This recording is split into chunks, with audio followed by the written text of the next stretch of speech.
중간중간 이렇게 들어오셔서 이제 카메라를 켜고 계신 분들도 계시고 또 성함만으로 이제 들어오신 분들도 있는데요. 반가운 얼굴들도 많이 있는 것 같기도 합니다. 반가운 얼굴도 있고 또 처음 뵙는 분도 있고 저희가 좀 딱딱한 토론회보다는 조금 더 편안하게 진행을 하려고 하는데요. 저부터가 긴장돼서 굉장히 딱딱해지는 것 같습니다. 여기는 지금 오늘 토론회를 진행하는 장소는 유재라고 지구와 사람 포럼의 사무실인데 굉장히 아름다운 한옥에서 저희가 토론회를 진행하고 있습니다. 그럼 이제 조금 늦으시는 분도 있고 계속 좀 들어오고 계신 것 같습니다. 오늘 킴벌리 교수님은 아까부터 좀 들어와 계신데요. 본격적으로 오늘 토론회를 좀 진행하도록 하겠습니다. 안녕하세요. 지금부터 시민의 삶 속 전환과 실천을 주제로 제5회 기후변화 콜로키움을 시작하도록 하겠습니다. 안녕하세요. 오늘 타이를 맡은 저는 에너지전환 포럼의 임재민입니다.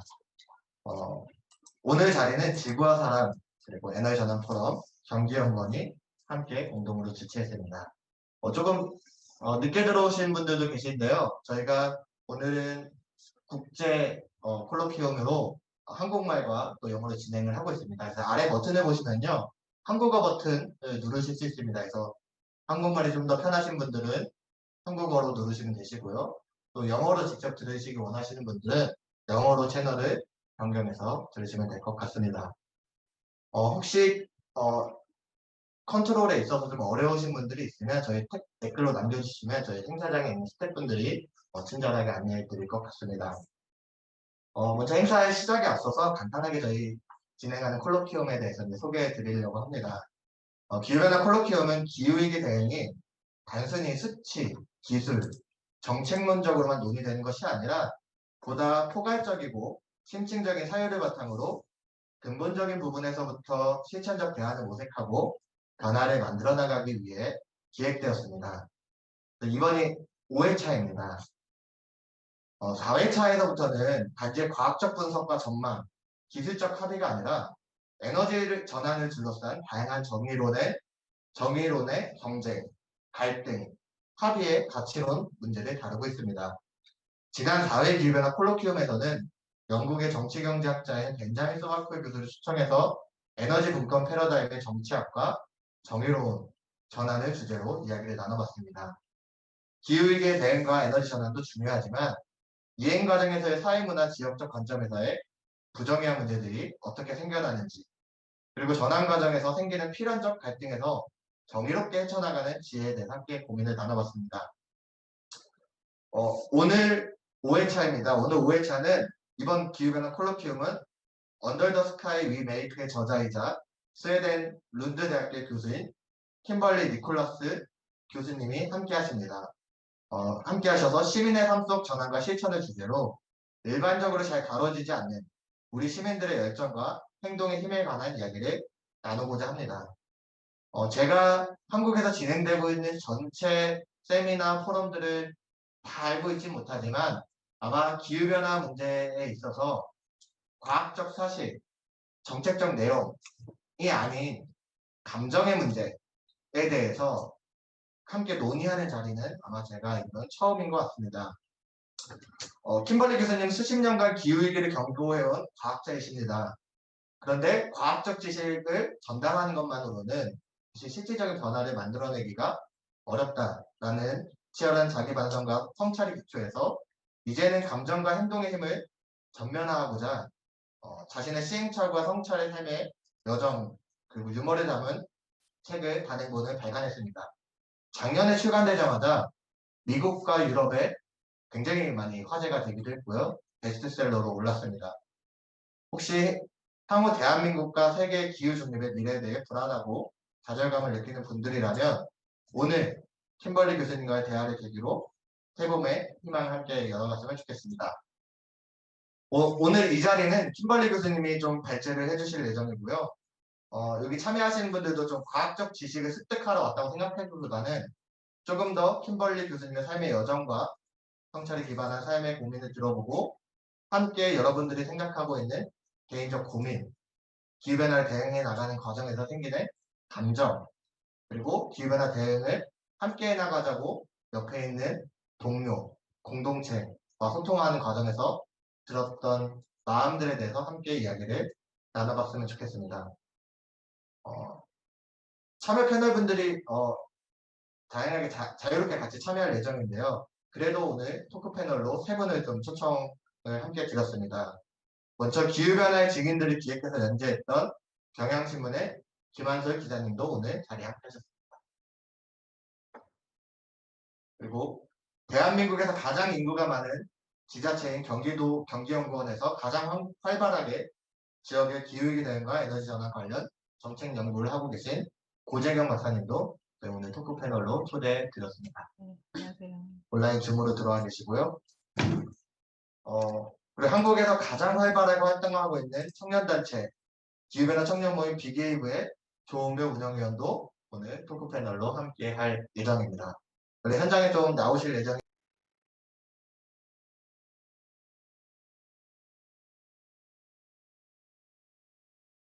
현장 목소리가 안 들립니다. 음소거가 되신 것 같은데요. 현장의 목소리가 혹시 어디서부터 안 들어갔지? 재소개 해주시고 나서 끊긴 것 같습니다. 해주셨습니다. 네, 감사합니다. 조은별 연구원님 건강하게 같이 참석해 주셔서 너무 다행인 것 같고요. 그러면 저희 사회자가 좀 말이 너무 길어지는 것 같아서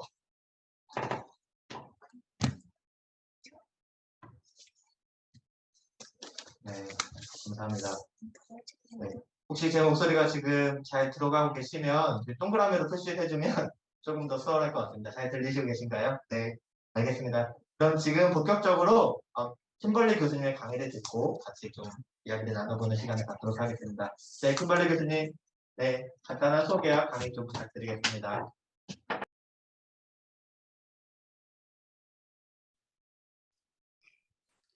Wonderful. Good 네, afternoon. 여러분 반갑습니다. 다시 한번 초대해 주셔서 감사드립니다. 오늘 이 자리에 초청받아서 너무 영광이고요. 또 통역사님이나 오늘 이 자리에서 건물도 아까 보여주셨는데요. 건물을 보여주신 오늘 사회자분께도 또 감사하다는 말씀을 추가로 드리고 싶습니다. 네, 발표 자료 먼저 띄우도록 하겠습니다. 네, 화면 잘 보이십니까? 네, 잘 보이시는 것 같습니다. 네, 바로 시작을 하겠는데요. 오늘 여러 대화가 이어지기를 기대하고 있습니다. 그 대화를 위해서 먼저 제 소개를 드릴게요. 저는 시노마라는 지역에서 나고 자랐습니다. 샌프란시스코 캘리포니아 지역에서 북쪽으로 1시간 정도 가면 나오는데요. 저희 부모님들이 이 와인 포도 농장을 하셨습니다. 제가 어릴 때부터 이거를 보면서 기후변화가 어떻게 영향을 끼치는지 보게 됐습니다. 제가 이러한 주제를 연구하게 됐던 거는 기후와 사람이 정말 연결되어 있다는 것을 점점 느꼈기 때문이고요. 자연과 사람이 더 잘 조화를 이루어야 되는 것이 얼마나 중요한지 깨달았기 때문에 이러한 부분을 연구하게 됐습니다. 지금 현재 굉장히 걱정스러운 뉴스들이 많습니다. 사람들이 기후변화를 일으켰고요. 그에 대한 결과가 많이 나타나고 있습니다. 제 고향이고 저희 가족들이 살고 있는 지역이 캘리포니아였죠. 캘리포니아가 2017년도 큰 산불로 인해서 대대적인 대피를 해야 되는 상황이었습니다. 저희 집이나 저희 가족이나 그 이웃들도 다행히 목숨은 부지하고 산불을 피할 수는 있었지만 엄청난 피해를 봤고요. 이것이 기후변화, 우리가 일으킨 기후변화의 자명한 결과로 나타나고 있습니다. 우리가 지금 행동을 취해야 되고 그리고 앞으로 몇 년간, 몇 달간 바로 취하는 그 결정들이 우리가 지구상에서 만들어낸 문명의 생존을 결정하는 절체절명의 순간을 살고 있습니다. 그래서 지금 우리에게 주어진 일은 이렇게 뜨거워지는 지구에서 인간으로서 살기 위해서는 온난화를 가급적 빠르게 멈춰야 되고요. 우리의 종 다양성이 상실되는 것도 반드시 빠른 속도로 멈춰야 됩니다. 우리 지구 환경은 우리만 사는 것이 아니라 많은 종과 함께 공유하는 환경이기 때문에 종 다양성을 확보를 해야 되고요. 또 좀 더 우리의 가치관들이 인간이 갖고 있는 가치관들이 사회 중심으로 그리고 좀 각도를 바꿔야 되는데 인간과 자연의 건강과 웰빙에 대해서 좀 더 집중을 해야 되고 균형을 맞춰야 됩니다. 몇 가지 사실과 감정과 그리고 행동에 관해서 얘기를 할 건데요. 이게 제가 쓰는 뉴스레터나 책에서 강의에서도 항상 얘기하는 것입니다. 이 세 가지 요소들이 바로 우리가 어떠한 기후에 대해서 위기를 극복하기 위한 핵심이라고 생각하기 때문에 이러한 구조를 유지하고 있습니다. 여러 가지 사실들을 보면요. 기후 변화에 대해서 많은 사람들이 인지하고 있죠. 몇 가지로 이제 요약을 해보면 이 몇 가지 키워드들이 있습니다. 과학을 통해서 보면, 과학적인 사실들을 보면 기후가 온난화가 되고 있고 우리가 일으킨 것이고 자명한 사실이 되고 있고 좋은 것은 아니지만 우리가 고칠 수 있다라는 얘기를 하고 있습니다. IPCC라는 얘기 들어보셨을 겁니다. 유엔에서 하고 있는데 최근에 크게 두 가지 중요한 보고서를 발표했습니다. 이것이 물리적인 과학을 바탕으로 해서 수천 개의 오랫동안 여러 해에 걸쳐서 나온 연구 수천 개들을 요약을 해서 얘기를 하고 있는데요. 중요한 것은 화석연료를 태우는 것으로 인해서 인간이 지구의 온난화를 일으켰다라는 것이고 이것은 대해서 의심을 하는 과학자는 없을 정도로 자명한 진실이 됐습니다. 몇 주 전에 이달 초, 3월 초였죠. 이 새로운 뉴스가 나왔는데 이 기후 변화가 이미 많은 사람들에게 이 현존의 위협을 가하고 있다. 이미 벌어지고 있다라고 하면서 그 현상에 대한 이야기를 하는 보고서가 나왔고요. 우리가 이러한 전환을 빠르고 공정하게 화석연료를 사용하지 않는 세계로 빠르게 전환해 간다라고 얘기를 했습니다. 다음 주 월요일에는 세 번째 그러자 최종 보고서가 나옵니다. IPCC의 최종 보고서인데요. 정책이라든지 실천이라든지 우리가 어떠한 부분에 어떠한 옵션들이 있는지 기후변화를 멈추기 위해서 어떠한 정책 그리고 프랙티스를 갖고 있는지에 관한 보고서가 곧 나올 예정입니다. 그래서 이 각각의 보고서들을 보면서 중요한 키워드들을 살펴보았습니다. 여기서 중요한 것은요. 기후 온난화를 멈추기 위해서는 사람이 반드시 탄소를 대기에 방출하는 것을 멈춰야 됩니다. 지금 대기를 생각을 하면요. 하나의 욕조라고 생각하면 되겠습니다. 이 욕조에 온난화 가스들이 나오게 되는데 보통 대부분 화석연료를 태움으로써 공기 중에 배출이 되는 것이죠. 교통에서 나가거나 그런 거죠. 근데 자연이 우리가 배출하는 이산화탄소의 반 정도를 흡수합니다.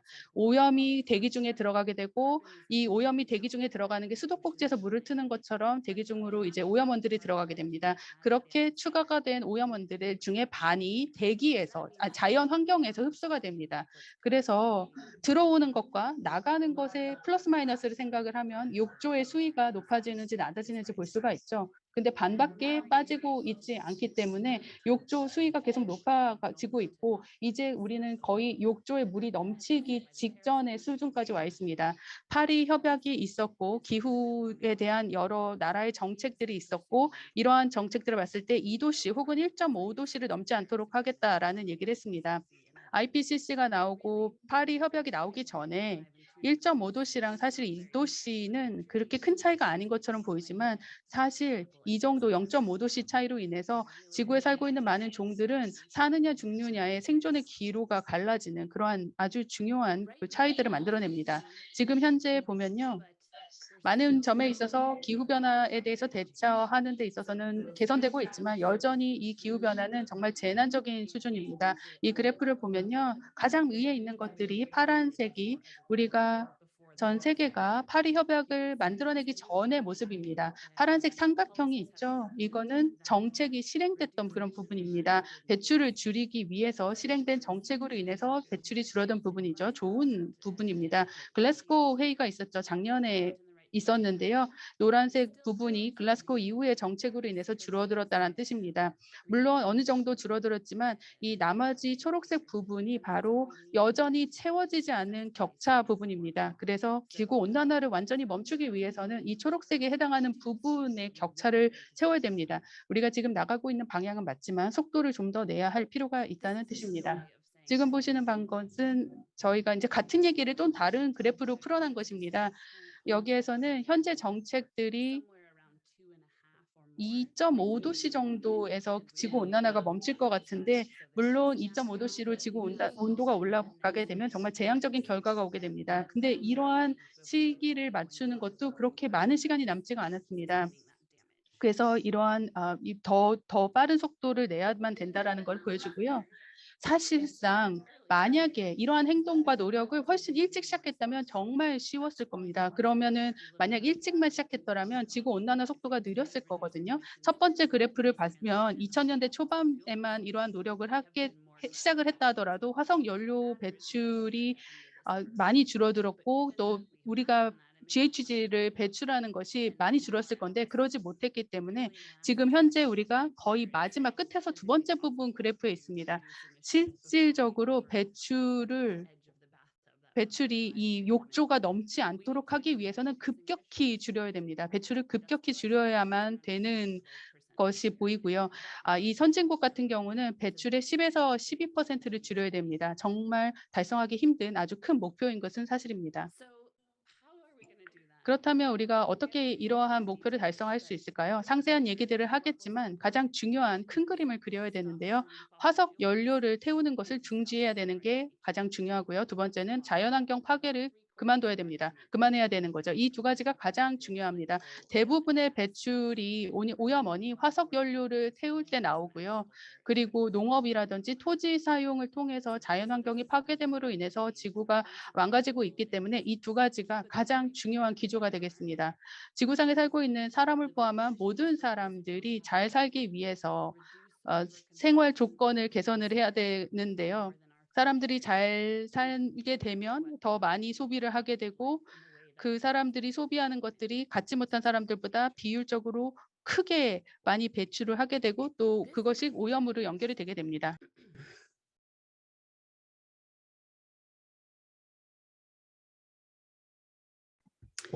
Pardon me. This means we need to stop. 자, 그러면 그것이 무슨 뜻일까요? 우리가 생산과 소비를 멈춰야 된다는 것입니다. 화석 연료의 생산과 소비를 줄여야 된다는 것인데요. 제가 화석 연료에 대해서 굉장히 분노하고 있었습니다. 그리고 또 이에 따른 많은 이제 다큐멘트도 나왔고요. 그래서 과학을 부정을 한다든지 실제적인 이 현실을 부정함으로 인해서 화석연료를 계속 쓰게 만드는 그런 정보들도 많았습니다. 그렇기 때문에 이러한 오염을 제공하는 사람들에게 책임을 지도록 해야 할 것입니다. 그런데 문제는 생산과 소비에 있어서 우리가 많은 부분을 이제 화석연료부터 벗어나야 된다는 것을 인지할 필요가 있습니다. 그러면 어떻게 하면 그렇게 할 수가 있을까요? 제가 제안 드리고 싶은 것이 있습니다. 제가 진단을 해보니까요. 많은 문제의 근본적인 원인은 두 가지의 근본적인 문제에 있다라고 생각을 합니다. 첫 번째는 착취입니다. 착취적인 마음입니다.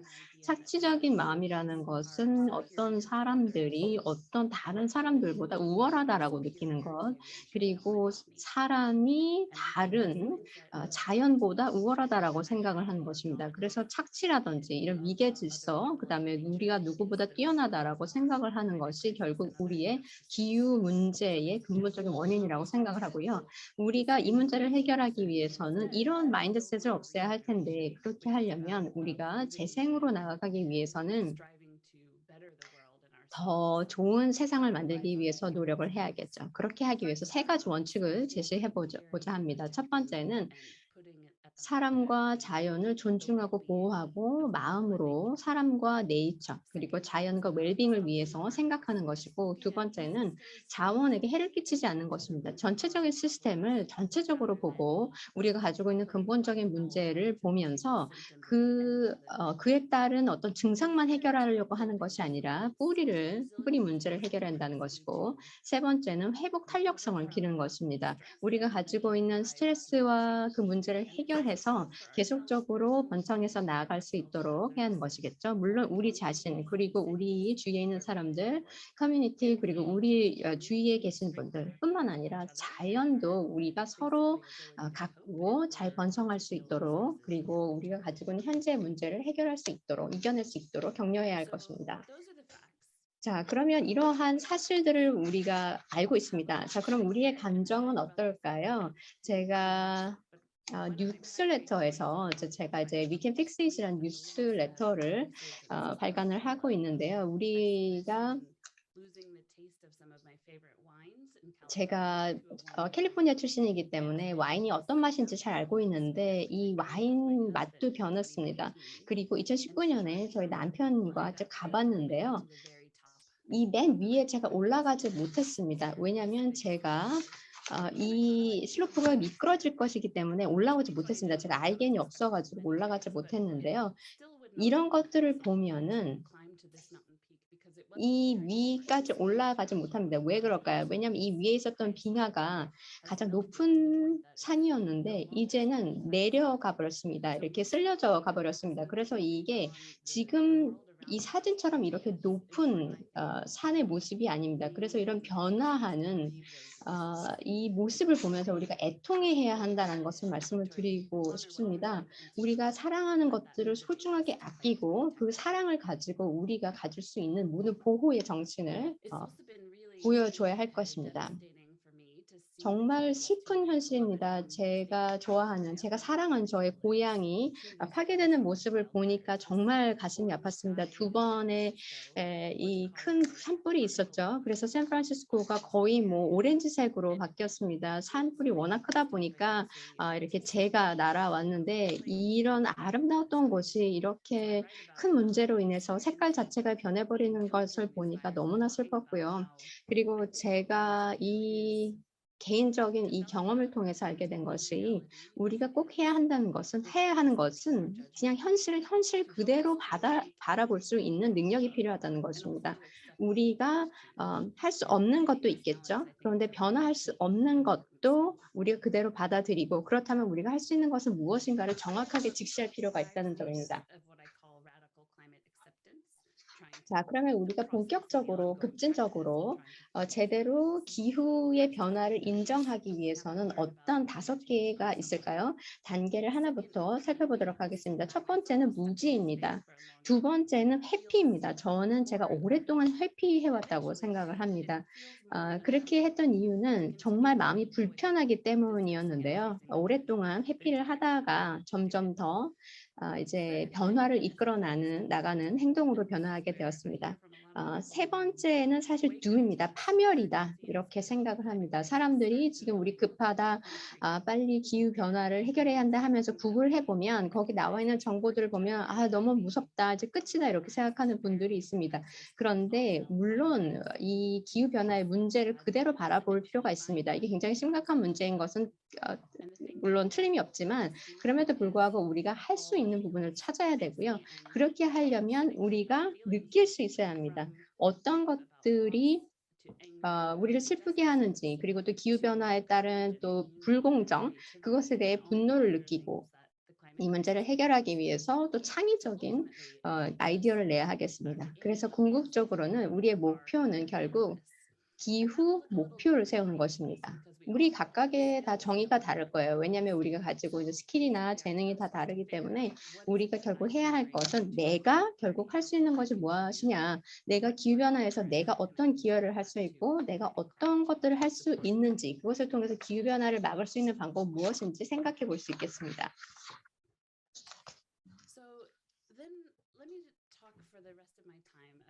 네, 그러면 제가 이번에 말씀드릴 부분은 그러면 우리가 어떤 행동을 할 수 있느냐에 대해서 이야기를 해볼게요. 우리가 사랑하는 것들을 생각을 해보면 왜 우리가 기후변화를 위해서 싸워야 되는지 알 수 있습니다. 그렇지만 어떻게 해야 될까요? 여러 가지 방법이 있겠습니다. 그렇지만 우리 각각을 개인으로 놨을 때 개인들이 할 수 있는지, 개인들이 어떻게 시스템 자체를 변화할 수 있는지에 대한 집단적인 역량에 대해서 얘기를 해보도록 하겠습니다. 저희가 5개 연구를 통해서 이제 5개의 역할에 대해서 제가 발표를 했는데요. 여기서 먼저 소비자, 투자자, 그리고 롤 모델, 그리고 조직 참여자, 시민, 이렇게 5가지로 나눌 수가 있겠습니다.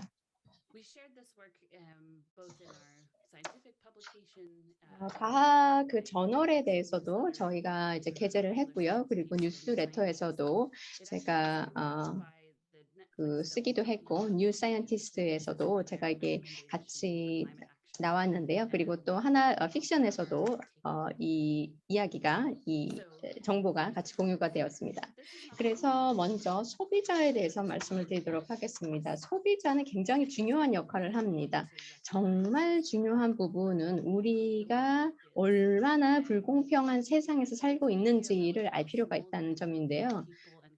사실 세상의 소수의 사람들이 많은 것들을 누리고 살죠. 그래서 이것을 보도록 하겠습니다. X축을 보시면은 얼마나 많은 자원을 국가들이 소비를 하고 있는지를 보는 것입니다. 그래서 지구적으로 봤을 때 제한적인 지구의 자원을 사용하고 있는데 물이나 아니면 또 기후 변화, 대기 이런 것들을 계속적으로 사용할 수는 없습니다. 재생을 하기 위해서는 우리가 제한적으로 사용을 해야 하겠죠. 그리고 왼쪽에는 사회적인 기준입니다. 예를 들면 민주주의라든지 공평이라든지 또 헬스, 그다음에 사회적인 통합, 사회적 연결 이런 것입니다. 물론 여기에 맨 위에 있다고 한다면 모든 우리가 사회적인 요구들이 모두 잘 만족스럽겠죠. 그런데 여기는 그 어느 국가도 들어가지 않습니다. 현재 여기에는 어려운 국가들이 이 밑에 있습니다. 여기에는 많은 자원을 사용하고 있지 않지만 사회적인 요구는 제대로 만족스럽지 않고, 그리고 맨 위에는 지구를 마음대로 사용을 하면서 자신들의 만족스러운 사회적인 요구를 그대로 다 만족스럽게 살아가는 것입니다. 그래서 여기에는 말씀드린 것처럼 맨 왼쪽에는 포함되어 있는 국가들이 없습니다. 그런데 오른쪽 맨 위쪽에는 보시면은 산업화된 국가들이 많이 있죠. 그렇기 때문에 우리가 앞으로는 이 국가들이 산업적인 자원을 많이 줄여서 줄일 수 있도록 해야 합니다. 그리고 맨 밑에 있는 그 네모에 있는 국가들이 자신들의 사회적인 요구를 잘 만족스럽게 살아갈 수 있도록 공평하게 배분이 돼야 할 것입니다. looks like today. 지금 보시는 것이 오늘날의 세상입니다. 공평하지도 않고 지속 가능하지도 않죠. 불공평성이 도처에 있습니다. 100만 명은 아주 높은 수준의 삶을 영위하고 있죠. 10억 명이 높은 수준의 삶을 유지하고 있지만 반면에 또 다른 10억 명은 극단적인 빈곤 속에 살고 있습니다. 이 먹을 음식도 없고 안전하게 살 곳도 없고 은신처 그러니까 집도 의식주가 제대로 해소되지 않은 상태로 살고 있는 사람들도 10억 명이나 됩니다. 그러다 보니까 여성이나 여아들이 멀리 있는 우물에서 물을 길어오기도 하는 그런 상황이죠. 그래서 이 빈곤이라든지 이러한 소득이 사실 어떻게 자원을 과소비하는지 저소비하는지를 보여주는 하나의 중요한 지표가 되고 있는데요. 정말 지금 이 상황은 굉장히 시급합니다. 그래서 인구의 극소수만 좌측에 노란색과 빨간색으로 표시된 전체 인구의 10%가 배출하는 양을 보면 전체 일반 가구에서 배출되는 오염원의 반을 차지합니다. 이 그룹이 저도 속해 있는데요. 여기가 바로 배출을 크게 줄여야 되는 부분입니다. 지금 1인당으로 환산을 해놨는데요. 그 1인당 그 책임분, 분을 이렇게 표시한 것입니다. 지속 가능한 리밋을 이렇게 고소득 인구가 23배나 더 높게 배출을 하고 있습니다. 극단적인 빈곤 속에 살고 있는 사람들은 배출에 크게 기여하고 있지 않습니다. 배출 자체는 굉장히 낮고 오히려 그래서 이렇게 소득원이 높은 사람들의 배출을 크게 높여야 됩니다. 고소득이라고 하는 사람들은 1년에 38,000불 이상을 버는 사람들을 말하고요. 스웨덴에서는 이 정도면 중위권 소득 정도가 되는데요. 1년에 38,000불 이상이면 상위 10%에 해당하게 됩니다. 그러면 이 사람들은 어떠한 노력을 해야 할까요? 개인적인 이산화탄소 배출을 줄이기 위한 노력을 해야 되는데요. 소득이 높아지면 사실 운전을 하거나 비행기를 타는 그 빈도가 높아지죠. 그래서 제가 비행기를 덜 타기 운동을 시작했는데요. 제가 제가 배출을 어디서 가장 많이 하나 봤더니 제가 예전에는 비행기를 굉장히 자주 탔었거든요. 그래서 비행기를 타면서 나오는 배출이 제가 배출하는 것들의 대부분을 차지한다라는 것을 알게 됐습니다. 그리고 저뿐 아니라 고소득에 해당하는 사람들은 교통 부분, 그러니까 운전이나 비행기를 타는 것으로 인해서 배출을 많이 했고요. 1번 배출원이 비행기이고요. 두 번째는 자동차였습니다. 비행기를 많이 안 타더라도 운전을 많이 하는 경우들이 많기 때문에 이 두 가지가 가장 큰 배출원이었습니다. 한편 이 상위 10%에 들지 않는 사람들은 시스템을 바꾸는 것만으로도 충분히 배출을 줄이는 데 기여할 수 있었습니다. 화석 연료를 기반으로 한 시스템은 뭐 농업도 여기에 포함이 되고요. 이러한 부분들인데요. 여기 사실 상위 10%에 해당하지 않는 사람들은 배출에 기여하는 부분이 상당히 크지 않다라고 말씀을 드렸는데요. 이러한 부분에 있어서는 이제 뭐 채식을 한다라든지 이러한 부분들의 노력이 있고, 그래서 다시 결국에는 이 상위권에 해당하는 사람들, 소득 상위권자들의 소비나 생활 습관을 크게 바꿔야 됐습니다. 각 개인적인 그 기후를 개선하기 위한 노력이 큰 영향을 끼칠 수 있습니다. 비행기 그리고 자동차, 고기 없는 생활 습관으로 바꿔야 할 노력이 있습니다. 굉장히 개인들이 통제를 할 수 있는 부분이고, 이런 것들이 우리가 지금 현재 갖고 있는 시스템하고도 연결이 되어 있죠. 만약에 여러분들이 들으면서 완전히 100%다 운전을 안 하거나 고기를 안 먹거나 비행기를 안 탈 수 없다라고 생각을 한다면 어느 정도 줄이는 것도 큰 의미가 있다고 생각합니다. 제가 유럽으로 이주를 하고 나서는 비행기를 타는 횟수가 90% 이상 줄었습니다. 완전히 안 타는 것은 아니지만 굉장히 크게 많이 줄였죠. 그래서 이러한 부분 제가 한 것처럼 여러분들도 이러한 습관에서 영감을 얻으시면 좋을 것 같습니다. 식습관을 보면 채식을 위주로 식습관을 바꾸는 것이 큰 중요한 의미가 있습니다. 건강할 뿐만 아니라 지속 가능한 식습관이고요. 대부분의 이제 먹으시는 식사를 이제 채식으로 채우는 것인데요. 그 비율을 보면 고기나 유제품을 먹지 말자는 것이 아니라 그 비율을 줄이자라는 것입니다. 예를 들어서 하루에 우유는 1잔 정도, 그리고 계란은 2개나 생선이나 닭은 2번 정도, 일주일에 2번 정도를 줄이는 노력을 하자라는 것이고요. 이러한 권고사항이 나왔었습니다. 그렇다면 투자자로서의 역할은 어떨까요? 어쩌면 우리가 워런 버핏처럼 대단한 투자자는 아니죠. 저 같은 경우는 연금이 있고요. 그런 부분에 있어서도 해야 될 것, 할 수 있는 게 있습니다.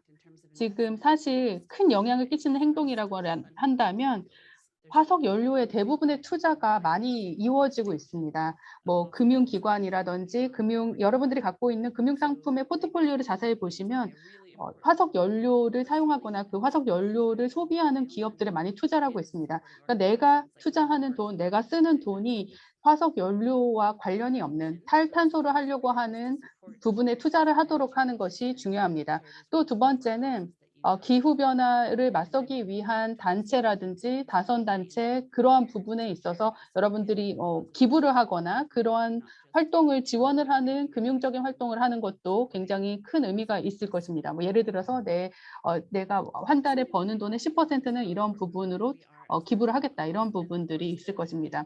또 하나 우리가 생각해 볼 역할은 롤 모델이 있습니다. 저희가 책임성과 기회에 대한 플랫폼을 갖고 있는데요. 사실 우리는 모두 살면서 롤 모델이 있죠. 그래서 연구를 하면 할수록 사람들이 영향을 받는 사람들은 가장 가까이 있는 사람들로부터 영향을 받는다는 걸 알았습니다. 가족들, 가까운 친구로부터 많이 영향을 받고 그들이 롤모델 역할을 하는 것을 알았습니다. 그러니까 우리가 소셜미디어에 어떤 게시물을 올릴 때 탄소를 많이 배출을 하는 럭셔리한 그러한 비행기 타고 하는 여행을 하는 사진을 올리는 것보다는 결국에 그런 걸 올리게 되면 더 많은 과소비를 부추길 뿐이잖아요. 오히려 내가 왜 이렇게 매력적으로 보이는 비행기 타고 호화로운 여행을 하는 대신에 이러한 행동을 택했는지, 이런 것들을 알리는 것, 그리고 이러한 결정을 하게 된 부분들에 대해서 설명을 하고 사진을 올리고 그러면 이런 것들이 큰 파급 효과를 만들어낼 수가 있습니다. 기후가 정말 중요한 것이기 때문에 우리가 일상적인 대화에서도 기후에 대한 이야기를 공개적으로 하고 일상생활에서 실천을 할 수 있도록 서로 자극을 하고 독려하는 게 중요하다고 생각합니다. 제가 한국을 예전에 방문을 했었었는데요. 2012년도였고 경희대에서 이제 서머스쿨 경희대학교도 방문했었고 굉장히 좋은 시간을 보냈었는데요. 제가 그래서 이제는 비행기 타고 여행하는 것을 줄이기로 했기 때문에 가급적 그런 부분들은 많이 줄겠지만요. 기후변화에 대해서 하나의 박물관 같은 게 이제 앞으로 생길 것 같아요. 그래서 나중에는 저희가 이렇게 비행기 마일리지를 쌓는 카드가 그런 박물관에 들어가는 시대도 그렇게 멀지 않은 미래에 이루어질 것이라고 생각합니다. 이 카드는 어떻게 보면 이산화탄소 배출에 대해서 인센티브를 준 거였잖아요. 그리고 이제 기구나 단체 면에서 보면 그러니까 제가 말하는 건 학교라든지 어떤 연구소 그리고 지역사회 정도의 차원에서의 기구를 말하는데요. 과학에 기반한 이니셔티브를 이러한 차원에서 우리가 진행을 해야 됩니다. 종합적으로 한 기업이나 조직이 사업을 하거나 또 직원들에게 복지를 제공할 때도 좀 더 종합적이고 일관성 있게 과학에 입각해서 기후 변화에 악영향을 주지 않은 방식으로 진행을 해야 된다라는 것이고요. 그리고 직원들이 같이 기후 변화를 줄일 수 있는 여러 프로젝트를 진행을 할 수 있도록 하는 부분들도 필요합니다. 뭐 이 HR 팀이 됐든지 간에 아니면 사장님이 됐든지 간에 회사 내에 있는 다양한 분과에서 기후 행동을 어떻게 취할 것인지를 일상적으로 같이 일을 하는 와중에 실천을 하는 게 중요하다고 생각합니다. 시민의 역할도 굉장히 중요하고요. 우리가 각 개인이 취하는 행동들이 집합적인 행동이 되는 게 바로 이 시티즌 레벨이라고 생각합니다. 여기서 가장 중요하고 효과적으로 참여를 할 수 있는 거는 투표입니다. 정치적인 투표죠. 여성을 위해서 투표하고 좋은 기후에 대한 정책이 있는 후보자들에게 투표를 하는 것이 우리가 시민으로서 할 수 있는 중요한 행동이고요. 또 정치적인 좋은 환경적으로 좋은 정강을 갖고 있는 정당을 지원하는 것도 또 하나의 방법입니다. 또 어떤 언론의 관심을 받을 수 있는 행동을 하는 것도 중요하겠죠. 뭐 편집자에게 편지를 보내거나 소셜 미디어에서 적극적인 활동을 하는 것들, 이런 부분들, 즉 결국에는 내가 영향을 끼칠 수 있는 정치 시스템이라든지 정치에 몸담고 있는 사람 혹은 언론에 있는 사람들과의 접촉을 늘리고 많은 생각들을 알리는 것, 그런 것들이 여기에 해당합니다. 또 지속 가능한 지구를 위한 로비 단체가 있다면 그런 로비 단체에게 여러 가지 정보를 주고 알리는, 여러분들이 하고 있는 행동에 대해서 알리는 것, 그런 것도 여기에 해당하겠습니다. 이러한 부분 좀 더 과감하게 그 기후 행동을 촉구하는 그런 활동도 있을 것이고요. 다섯 번째 마지막은 실제 시위입니다. 이 시위가 요즘에 적극적으로 일어나고 있죠. 제가 이제 대화로 넘어가기 전에 이제 마무리를 하려고 하는데요. Take this opportunity we 그래서 have. 여기에서 정말 중요한 것은 우리가 훌륭한 조상이 되는 것입니다. 지금 굉장히 중요한 선에 서 있습니다. 우리가 지구의 이 삶이, 지구에서의 생명, 그리고 인간, 그리고 800만의 다른 종의 생명이 우리의 손에 달렸습니다. 우리가 누가 어디에 살 수 있는지에 대한 온도, 그 기온을 우리가 정하는 지금 상황입니다. 그래서 우리의 지금 선택이 마지막 중요한 이 거의 순간에 왔다고 보시면 되겠습니다. 우리의 탄소 예산 안에서 잘 앞으로 사람들과 협업해 나가면서 힘을 합치는 것이 중요합니다. 그래서 지금 함께 해주신 분들의 노력도 앞으로 듣고 싶고요. 여러분들과 함께 토론도 하고 싶습니다. 그리고 제 책도 참고하실 수 있겠고요. 저희 커뮤니티에도 함께 해줄 수가 있겠습니다. 저 뉴스레터를 통해서 어떤 것들이 과학적인 증거가 있는지 그리고 어떤 사실 기반으로 어떻게 행동으로 이어갈 수 있는지에 대해서 We Can Fix It을 통해서 제가 소통을 하고 있습니다. 그래서 제가 채팅방에다가 링크를 넣도록 하겠습니다. 그래서 경청해 주셔서 감사합니다. 토론 기대하겠습니다.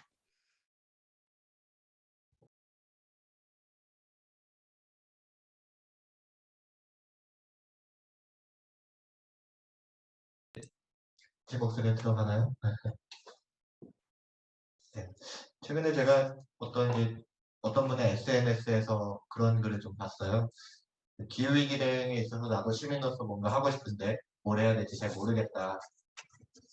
어떤 부분들에 있어서 그 역할들이 환경단체, 정치인, 공무원 이런 사람들이 아닌 시민들이 할 수 있는 일은 별로 많아 보이지 않는다.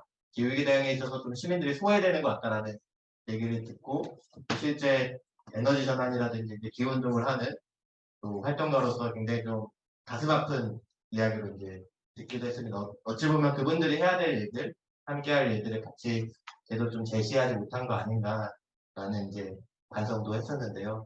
오늘 교수님 강의를 들으니까 좀 같이 떠올랐습니다. 그래서 저도 같이 좀 반성도 하고 좀 더 저렇게 쉽게 같이 할 일들을 알려줬으면 그런 얘기들이 좀 적지 않았을까라는 생각도 들었습니다.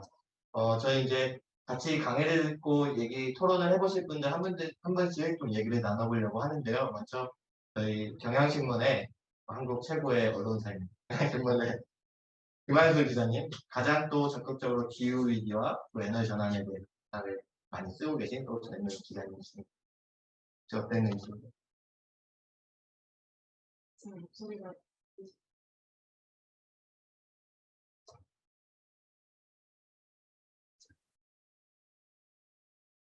안녕하세요. 저는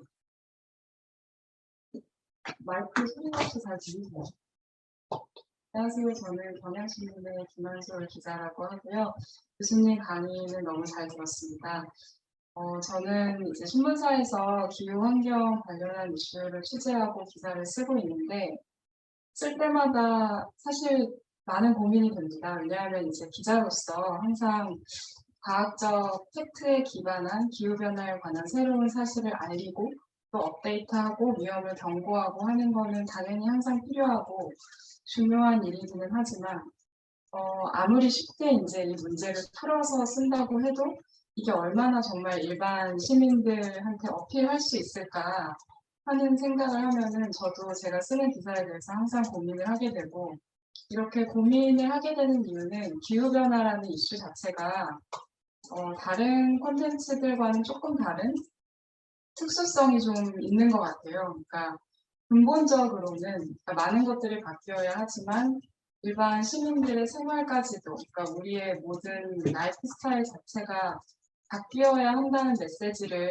내포하고 있어야 한다고 생각을 하기 때문에 너무 이렇게 객관적인 팩트 중심으로 전달을 이렇게 할 때마다 조금 고민이 되고 이런 걸 어떻게 하면 더 잘 전달할 수 있을까 하는 생각을 많이 하는데 교수님의 강의를 들으면서 더 그런 점에 대해서 좀 공감도 되고 많이 배운 것 같습니다.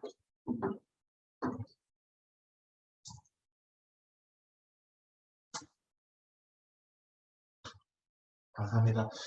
조금 더 같이 더 다른 분들의 의견도 들어보고 좀 교수님의 의견도 들어보고 편안하게 좀 하면 좋을 것 같은데요.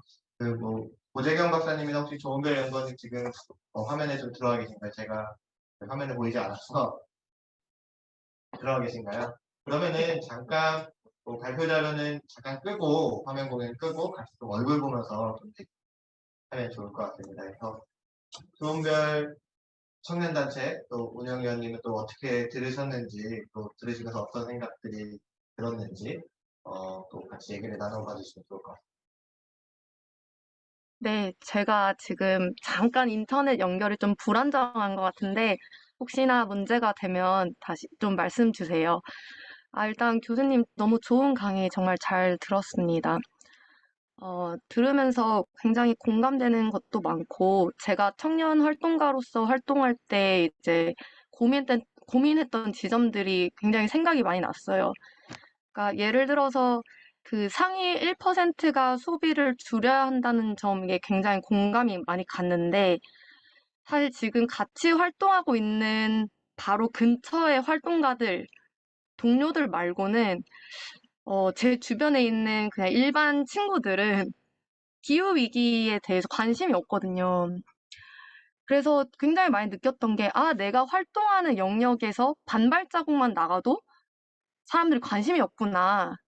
근데 만약에 그들이 이런 Under the Sky We Make 이런 책을 읽거나 또 기후위기에 대한 과학적 데이터를 알거나 이러면은 행동을 할 것 같은데 애초에 읽지 않고 관심이 별로 없는 거죠.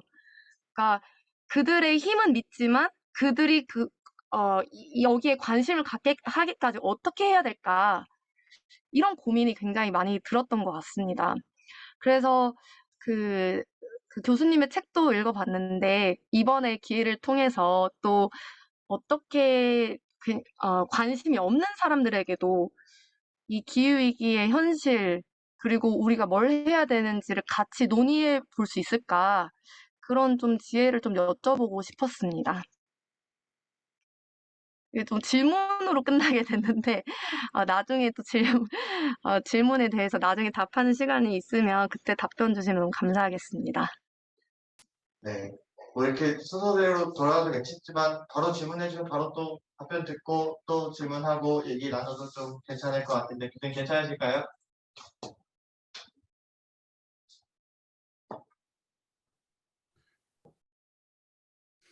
Absolutely.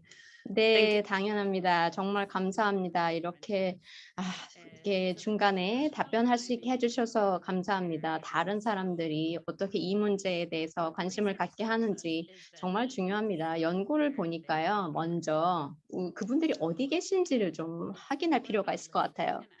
그분들의 의견을 듣고 그분들에게 질문을 해봄으로 인해서 우리가 아는 분들, 우리가 서로 신뢰하는 그 관계를 기반으로 이야기를 들어보는 게 중요한 것 같아요. 굉장히 오래 걸리는 작업입니다. 그렇지만 공통의 가치와 공동의 우려를 같이 확인할 수 있는 기회이죠. 예를 들어서 제가 이렇게 기후변화를 연구하는 이유는 이제 와인 관련해서 시작을 했는데요. 왜냐하면 와인에 대해서 우려하는 분들이 많았어요. 제가 출신 지역에는 와인이 이제 전통이었거든요. 그래서 와인을 중요하게 생각하는 분들이 많았기 때문에 와인과 또 기후변화에 대해서 연결해서 공부를 하게 되었습니다. 제 열정이 와인에서 시작했고 또 제 주위의 사람들의 와인과 같이 연동이 됐거든요. 그래서 하나의 답변을 드릴 수는 없을 것 같아요. 이렇게 하는 것이 이런 공식이 잘 맞아요. 이렇게 하면 잘 돼요라고 말씀드릴 수는 없을 것 같고요. 진정으로 사람들과 관계를 맺고 그 마음을 가지고 가교의 역할을 하는 것이 좋을 것 같습니다. 정말 토킹 클라이밋이라는 이 기후 변화에 대해서 이제 조직이 있습니다.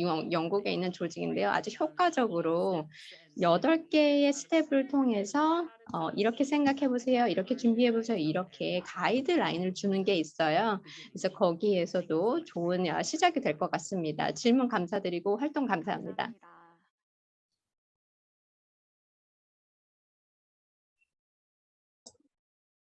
네, 감사합니다. 저도 책을 읽으면서 최근에 좀 고민했던 게 티핑 포인트에 대해서 사람들한테 쉽게 어떻게 전달할 수 있을까? 이 티핑 포인트 임계점을 넘어가면 돌이킬 수 없는 그 과학적 사실에 대해서 어떻게 전달할 수 있을까? 이게 사실은 굉장히 고민이 되기도 하고 또 어디 가서 이제 청소년이나 이렇게 강연을 하면 그 내용에 대해 길게 설명하면 지루하기도 하고 또 어떤 분이 잘 이해 못하는 것 같기도 하고 참 그 고민들이 많이 있었는데요. 책을 읽으면서 그 젠가에 비유해서 설명했던 내용이 굉장히 인상이 깊었는데 이렇게 하나하나 뺄 때마다 뭔가 모양이 이상해지면서 곧 무너질 것 같기도 하고 아닐 것 같기도 하고 근데 모양은 그대로 남아있는데 딱 뺐을 때 완전히 와르르 무너지는 그때 느끼는 그 감정들 이게 참 티핑 포인트에 대해서 잘 설명하는 것 같았어요. 그래서 그런 내용들이 많이 좀 들어있어서 굉장히 좀 인상 깊게 또 재미있게 또 봤었던 것 같아서 어찌 보면 이제 과학적 사실을 전달하는 것도 중요하지만 그 사실에 기반한 여러 감정, 내가 지키고 싶은 것들 그런 것들이 어떻게 잘 전달될 수 있는지 이런 부분들도 좀 더 같이 얘기를 나눠보면 좀 좋지 않을까 생각이 들고요. 이따 교수님 좀 더 설명해 주실 수 있으면 그런 사례들에 대해서 좀 더 같이 말씀해 주시면 좋을 것 같습니다. 저희 고재경 박사님 또 말씀 좀 듣고 같이 얘기를 해보면 좋을 것 같은데요. 고재경 박사님 의견도 들으면서 제가 질문도 또 같이 하나 좀 드리려고 해요. 간단한 질문인데 책의 내용도 있는데 기후변화 대응에 있어서 과학자들이 하는 커뮤니케이션은 굉장히 큰 실패다라는 얘기도 또 있습니다. 그래서 과학적 사실만 객관적으로 전달하려고 하다 보니까 오히려 기후위기에 담겨진 심각한 문제와 감정, 과학자들이 느끼고 있는 마음들에 대해서는 제대로 좀 전달이 안 되고 있다. 이런 내용들이 좀 있었는데요. 박사님 보시기에 한국에서의 과학자들이 기후변화 관련된 커뮤니케이션은 좀 어떠한 것 같은지도 좀 같이 좀 얘기를 해주시면 좀 좋을 것 같습니다. 네, 감사합니다. 이렇게 좋은 자리에 초대해 주셔서 다시 한번 감사드리고요.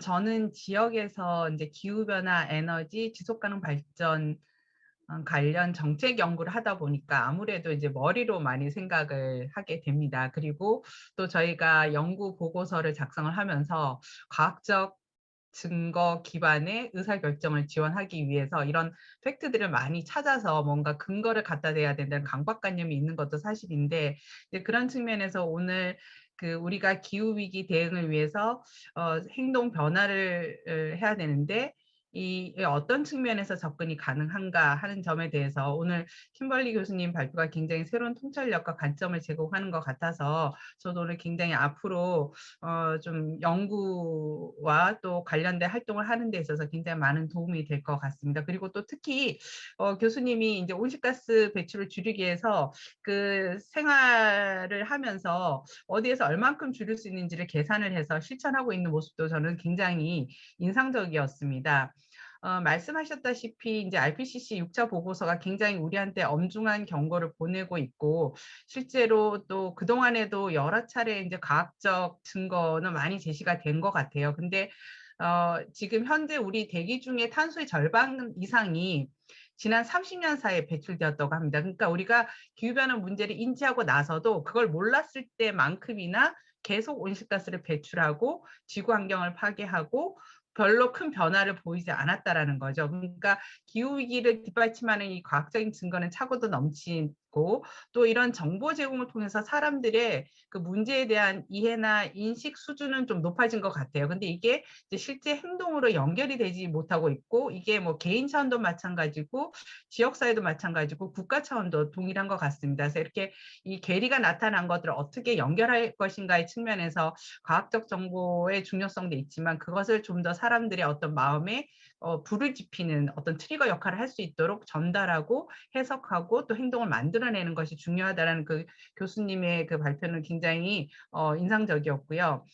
이 기후변화 문제가 굉장히 다루기는 좀 어려운 것 같아요. 코로나19랑 또 이렇게 비교를 해보면 코로나19는 사람들이 뭔가 행동을 취했을 때 내가 얻을 수 있는 그 결과가 분명해서 굉장히 좀 사람들이 쉽게 구체적으로 행동으로 전환을 할 수 있는데 기후변화 문제는 굉장히 좀 복잡하기도 하고 내가 뭐 화석연료 사용을 줄였다고 해서 그 결과가 온실가스가 줄어들어서 기후변화 영향이 금세 뭐 줄어드는 것도 아니고 그래서 굉장히 좀 시간적 공간적 간극도 크고 또 이게 어떻게 보면 과거부터 좀 진행되어 온 그런 문제이고 그렇기 때문에 이게 또 모호하게 또 미래 문제를 인식하는 경향도 분명히 있는 것 같아요. 그래서 이게 기후변화 이슈의 특성도 사람들의 어떤 행동을 촉진하는 데 좀 장애 요소가 되지 않느냐. 그래서 우리가 기후변화 이슈의 좀 특성도 조금 더 세분화해서 접근해 볼 필요가 있다라는 그런 생각을 하고요.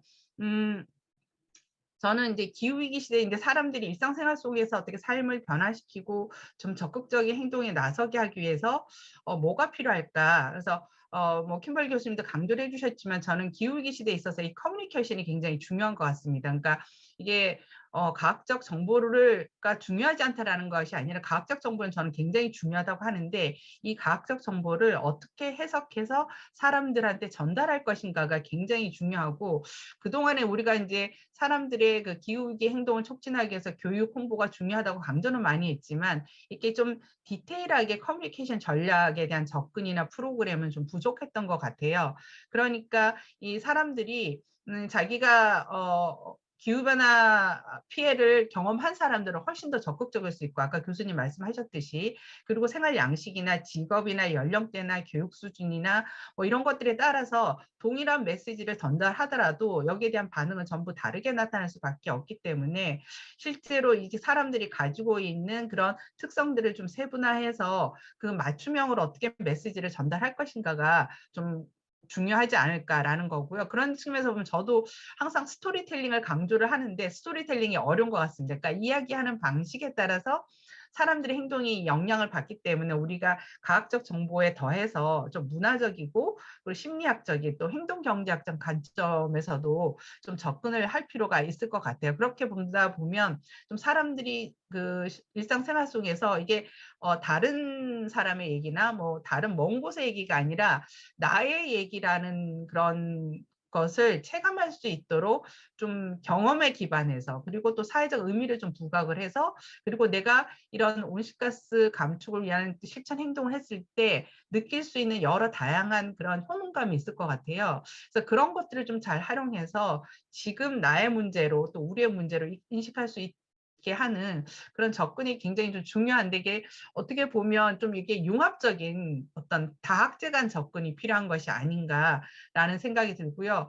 그리고 저는 또 그 시민들한테 좀 구체적인 사례를 많이 만들어주는 것이 중요할 것 같아요. 제가 이제 예전에 그 영국의 그 슈퍼홈 네트워크라는 그 사례를 본 적이 있는데요. 그러니까 이게 슈퍼홈이라는 거는 기존 주택에 비해서 온실가스 배출량 한 60% 이상 줄인 그 고효율 에너지 주택인데요. 그러니까 이 그 에너지 효율화 사업을 하고 나서 이 슈퍼홈을 이렇게 지도에다가 표시를 쫙 하면 사람들이 방문을 할 수가 있어요. 그러니까 오픈을 해서 사람들이 가서 물어보는 거죠. 그럼 집주인이 이걸 했더니 이런 좋은 점이 있고 그다음에 뭐 기술이나 설비, 아이디어에 대한 정보도 제공을 해주면 사람들이 이게 다른 사람의 얘기가 아니라 우리 집에도 이걸 적용할 수 있겠구나라고 해서 거기를 방문하고 가면 실제로 우리 집을 또 에너지 고효율 뭐 설비를 개최를 한다든지 이런 노력을 기울인다라는 그런 사례를 봤어요. 그래서 좀 시민들이 나도 할 수 있다, 내가 무엇을 할 수 있는지 구체적인 정보를 주고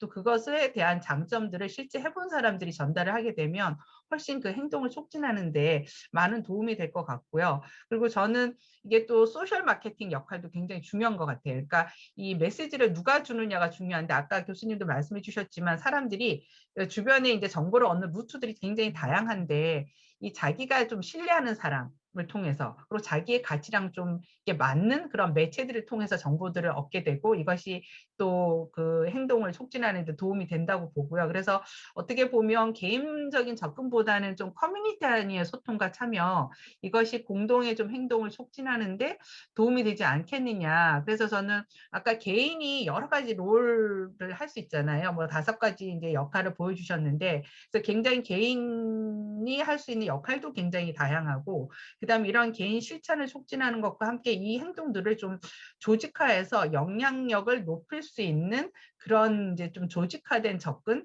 그렇다라고 하면 이제 저는 이게 뭐 학교라든가 커뮤니티라든가 직장이라든가 뭐 동호회 뭐 종교단체 이렇게 좀 다양한 공동체를 활용해서 접근하는 것이 좀 효과적이지 않는가. 근데 이렇게 공동체가 활성화되려 그러면 뭐 사람들 사이 신뢰관계라든가 뭐 규범이라든가 이런 것들이 그러니까 우리가 주로 사회적 자본이라고 하는 그런 부분이 좀 형성이 되어 있어야 되기 때문에 이런 사회적 자본에 대한 투자도 굉장히 중요하다라는 거고요.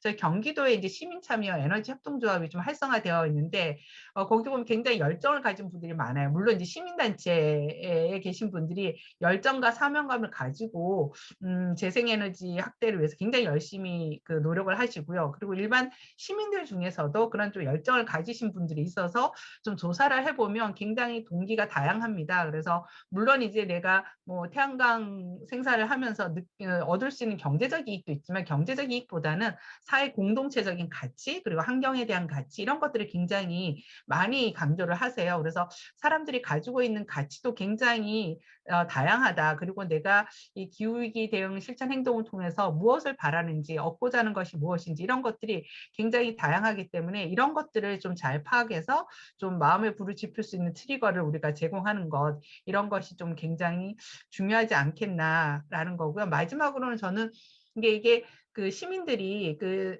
생활을 바꾸고 나의 생활 양식을 바꾸고 선택을 바꾸려고 하면 이 개인들의 어떤 실천 행동도 중요하지만 또 이것과 함께 이 선택의 범위를 넓혀줄 수 있는 시스템적인 접근도 굉장히 중요한 것 같아요. 아까 물론 우리가 이제 집합적인 어떤 대응 능력을 통해서 시스템을 바꿀 수도 있을 겁니다. 근데 이런 대안적인 생활 양식을 선택할 수 있도록 뭐 도시 구조라든가 인프라라든가 뭐 저탄소 제품도 다양화해야 될 것 같고요. 그래서 이런 부분이 좀 함께 종합적으로 접근되는 것이 좀 필요하지 않을까라는 그런 말씀을 드립니다. 그래서 교수님께도 저는 이제 기후위기 커뮤니케이션의 좀 중요성에 대해서는 조금 좀 생각을 하고 있지만 구체적으로 이런 것들을 어떻게 좀 활용할 수 있을까, 접근할 수 있을까 이런 좀 사례가 있는지 그거에 대해서 하나 좀 질문을 드리고 싶습니다. 네, 이상입니다.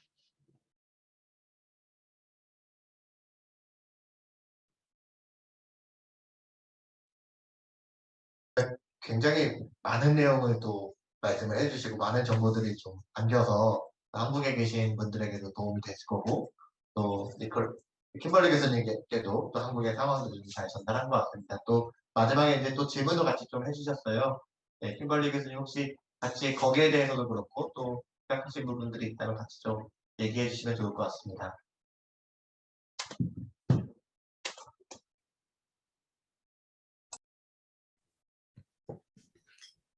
Yes, so wow, so much to respond to, but I think I'm 네, 정말 말씀드릴 부분이 정말 많은 것 같습니다. 그렇지만 특정적으로 아까 케이스에 대해서 말씀하신 거에 대해서 말씀을 드리도록 하겠습니다.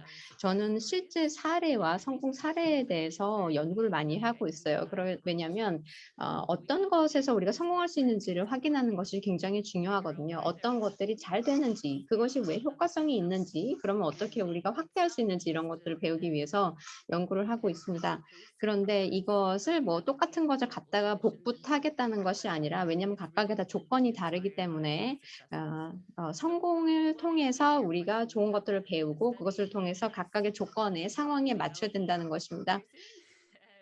좀 한 몇 주 정도 된 것 같은데요. 제가 지금 이제 과학 잡지가 있습니다. 이제 컨버세이션에 저희가 또 이제 연구를 좀 게재를 하고 있습니다. 그래서 유럽에서 어떤 도시가 성공적으로 자동차를 덜 사용하고 있는지를 연구를 했어요. 그래서 EU에서 100개의 기후 중립 도시를 2030년까지 지금 설립을 하겠다고 주정을 하겠다고 있습니다. 그런데 물론 그것보다 조금 더 빨리빨리 더 많은 좀 정책을 할 필요가 있습니다. 그것이 부족하죠. 죄송합니다. 그런데 조금 더 야망적인, 조금 더 열정 있는 정책이 필요하다고 생각을 합니다. 왜냐하면 그중에서 가장 중요한 것이 자동차 의존을 줄이는 것이거든요. 그래서 12개의 조치를 제가 만들어 봤습니다. 그래서 그중에서 가장 효과적인 것들은 아무래도 이제 교통 혼란세라고 하게 되겠습니다. 그래서 한 32%의 도심 혼란을 막을 수가 있었고요. 또 다른 효과적인 조치는 이 주차세입니다. 왜냐하면 이제 도시에서 한 100 스퀘어미터 정도의 주차 공간이 필요합니다. 그렇기 때문에 좀 많은 그 주차장 공간이 굉장히 많이 차지합니다. 그래서 거기는 거의 뭐 아파트 정도의 규모가 될 수가 있기 때문에 이 주차장을 차라리 이 중에서 많은 금속들이 사용이 되고 있기 때문에 거기에서 사용되는 에너지를 다른 곳으로 사용할 수 있게 되겠다라고 생각을 합니다. 그렇기 때문에 자동차를 줄이고 자동차 주차를 줄이게 함으로 인해서 세금을 매게 함으로 인해서 당근과 채찍을 제공하는 것입니다. 그래서 거기에다가 주차를 하지 않을 경우에는 조금 혜택을 주는 그런 것들을 당근으로 제공을 하는 것이죠. 그래서 대중교통을 조금 더 편하게 이용하도록 하는 것이고, 그 다음에 이제 주차장 같은 게 공해를 야기하는 것들에 대해서 채찍을 주는 그런 방식입니다.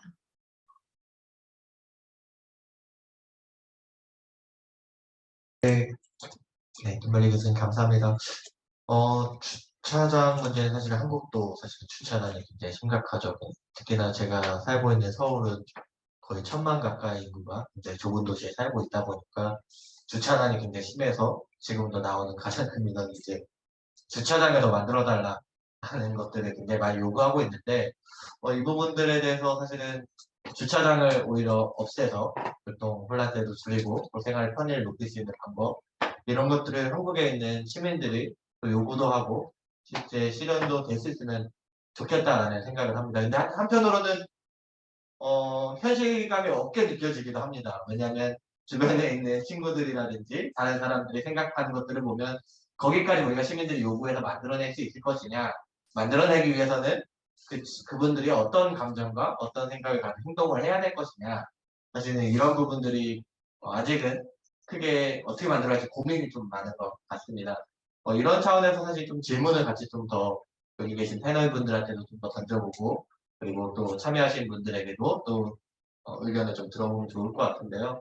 조은별 조은별 운영위원님 같은 경우는 여러 청년단체 청년들하고 같이 소통도 하고 그들이 가진 마음에 대해서도 가장 많이 현장에서 듣기도 하고 있는 걸로 알고 있습니다. 그래서 그 친구들의 마음들이 좀 더 잘 전달되기 위해서 하고 있는 노력들이 뭐가 있는지 혹은 그런 마음들이 잘 전달되지 않아서 좀 하고 있는 청년단체들의 고민들이 뭐가 있는지 이런 것들을 좀 간단하게 같이 얘기를 나눠봐 주시면 좋을 것 같고요.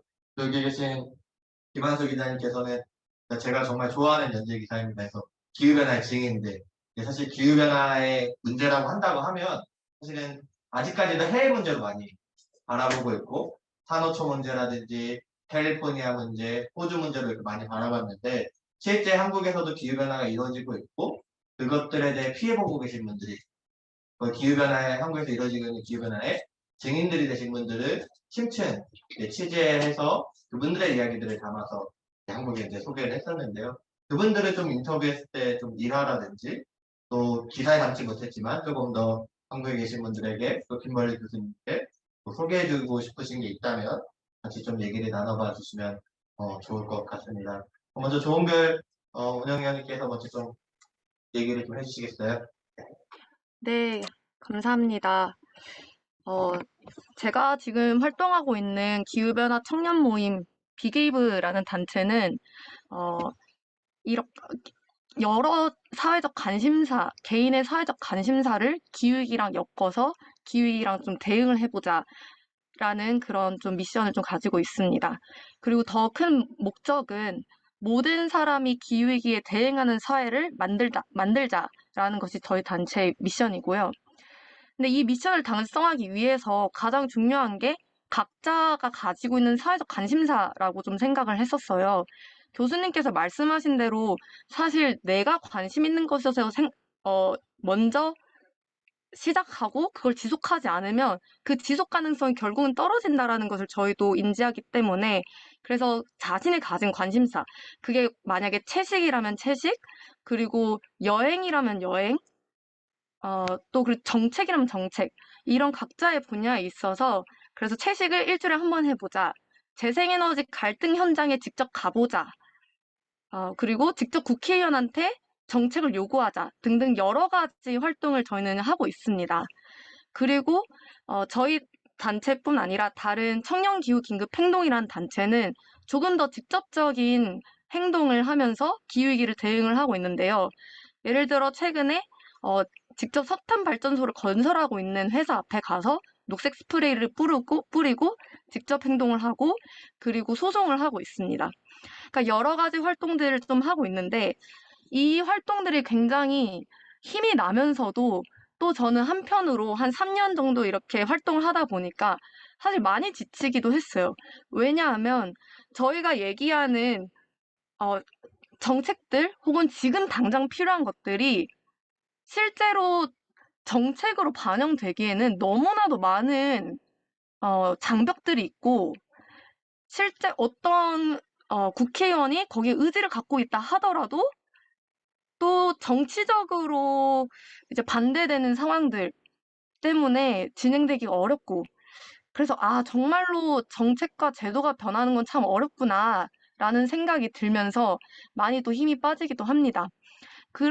이런 상황에서 또 좋은 아이디어들은 굉장히 많은데 뭐 공동체 에너지가 활성화돼야 된다라는 점 아니면은 우리가 차를 좀 덜 써야 된다라는 점 너무너무 동의하고 필요하다고 생각하지만 그게 실제로 우리 머릿속에서가 아니라 우리가 이렇게 또 아는 사람 이 씬에 있는 사람들뿐만 아니라 그 바깥에 있는 사람들까지 할 수 있게 하는 거는 거기에 큰 갭이 있다고 생각이 드는 거예요. 그래서 제가 토론회를 가거나 했을 때 항상 조금 굉장히 머릿속에 궁금함이 하나 찍혔었어요. 왜냐하면 이런 게 필요합니다. 이게 좋습니다. 앞으로 이렇게 해야 됩니다라는 것은 항상 많은데 저는 거기서 항상 질문이 들더라고요. 거기서 끝나면 안 되는 것 같은데 이러한 것이 우리의 좋은 대화들 그리고 좋은 정책들이 실제로 실현되는 데 있어서 과연 그럼 도대체 무엇이 필요한 것이냐 이런 생각이 들면서 좀 많이 지치기도 하고 또 더 힘을 내서 하는 것 같기도 하는 것 같아요. 제가 이제 가장 처음으로 만들었던 피켓이 뭐였냐면 제가 아기를 낳을 수 있을까요? 라는 피켓이었습니다. 그러니까 기후위기가 압박하는 그런 위협 자체가 굉장히 큰데 또 활동가들이 열정과 마음을 가지고는 하지만 그 굉장한 큰 위협 아래에서 그 불안을 계속 느끼면서 그리고 자신을 계속 소진해 나가면서 변화는 만들어지기 조금 어렵고 또 필요한 말들은 많이 나열되어 있고 이 속에서 번아웃 되게 쉬운 구조인 것 같아요. 그래서 이러한 좀 딜레마가 분명 좀 있는 것 같다라고 좀 많이 느끼고 그래서 저는 이제 마지막으로 말씀드리고 싶은 게 우리가 결국에는 저는 이걸 한 3년 동안 겪으면서 결국 한계로 생각이 모아지는 것 같아요. 결국에는 어떤 정치를 만들지를 또 고민을 해야겠구나라는 생각을 했습니다. 그러니까 결국에 정치라는 게 꼭 그 정책 결정권자들만 하는 정치가 아니라 그 더 외부의 정치까지 포함해서 말을 하는 건데 우리가 어떤 것을 가지고 사람들을 설득하고 그리고 많은 군중이 모여서 직접적인 어떤 정책을 만들어내는 걸 또 만들어내고 하는 그 모든 정치를 만들기 위해서는 이전부터 어려서부터 사람들이 정책 결정을 하는데 관여하고 그거에 또 익스포즈가 되고 노출이 되고 하는 것들을 계속 경험을 하면서 실제로 뭔가 바뀌어 나가는 것을 조금이라도 알고 그리고 그 경로를 조금이라도 좀 더 많이 발견하는 것이 우리가 지금 있는 그 상황에서 하나의 변화들이라도 한 발자국씩 만들어낼 수 있는 것이 아닐까 이런 생각이 좀 많이 드는 것 같습니다. 네, 저희 생각을 공유하는 것으로 네, 말씀 마치겠습니다. 네, 감사합니다. 그래서 저희 옆에 김만우 기자님도 같이. 네. 기후변화의 질문들은 한국의 다른 환경단체 녹색연합과 공동으로 이제 연재를 한 기획이었는데요. 제가 이런 기획을 한번 해봐야겠다라고 생각을 하게 된 계기는 제가 환경이나 기후 쪽을 담당이 되기 전에 내가 기후나 환경 쪽 기사를 얼마나 읽었지라고 생각했을 때 별로 많이 읽지 않았던 것 같아요. 그때 저는. 내가 이게 나의 일이 되기 전까지는 나도 별로 이 이슈에 대해서 관심이 없었구나 라는 거를 솔직하게 인정을 하고 왜 읽지 않았지? 라고 자문을 해봤는데 당연히 심각하고 당연히 해결해야 할 문제라고는 생각을 하지만 약간 좀 추상적으로 느껴졌던 것 같아요. 그래서 당연한 이야기, 왜냐하면 환경은 한 번도 좋아진 적이 없으니까 환경이 나쁜 거는 마음을 무겁게 하는 일이지만 어떻게 보면 항상 있어왔던 일이기 때문에 환경이 뭐 좋아졌다는 기사는 드물잖아요. 그래가지고 이제 그렇게 느끼지 못했구나. 이게 추상적인 문제이기 때문에 그런 것 같다라는 생각이 있었는데 또 한편으로는 이게 추상적이라는 것도 기후변화라는 문제가 추상적이다.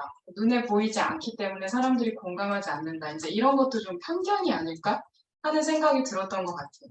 왜냐하면 기후변화는 이제 먼 미래의 일이 아니고 실제 발생을 하고 있는데 왜 자꾸 추상적이라고 할까? 그리고 왜 나도 그렇게 느꼈을까? 그렇게 생각을 했을 때 뭔가 이게 맥락을 읽어주는 게 좀 부족했던 게 아닌가?